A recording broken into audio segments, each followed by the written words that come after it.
about another voice and culture of Taiwan with We Love Hakka. 现在就让我们一起加入客家风情，大家来讲客家吧。Hey, what's up? It's time for Hakka training on ICRT as we take this train to Jian Township in Hualien County. And today I'm bringing my bike because I understand there are some bike trails right here and it's going to be fun to explore the town. 今天呢，带大家坐火车到吉安乡，然后呢，带着脚踏车，因为呢 ，Leo 要带我们自行车一日游哦。哦 ，Leo， 今天这样子啊，骑车啊，然后呢，逛着我们这边的吉安啊，好漂亮啊，又健康啊，可是累了，休息一下。那我们就歇困一下了。歇困一下，好，对。顺便要问你一下了哦，我刚刚看了我们骑过那个桥啊，它那个名称好特别，叫回兰桥，是不是？啊，对。我跟你讲啦，其实这条桥啊很重要嘞，跟我们上次讲到的二次移民有关系。二次移民的时候呢，这个客家先民从西部到这个东部来呢，它有分了2条路。一条呢坐船，然后到了这个花莲外海呢换舢板从回兰湾登陆，所以呢这边有一条桥叫回兰桥，就是纪念当时的这个情形。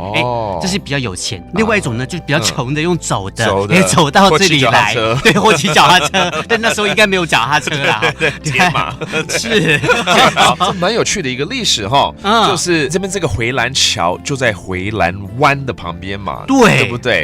那等一下还有一个回兰步道吗？对，你怎么知道？我跟你讲了，这回兰步道大概长是450公尺，在这边你就可以见证到早期客家先民这个一步一脚印这样走过来的一个历史。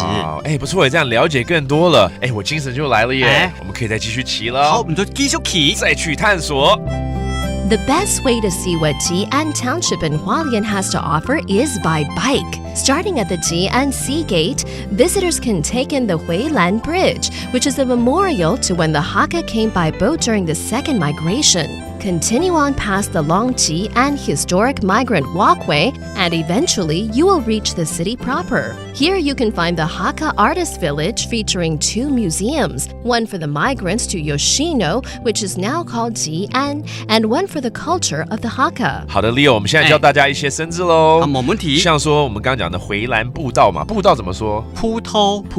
Okay, that's a trail that we're gonna be hiking on or biking on. 然后呢，刚刚不是累了要休息吗？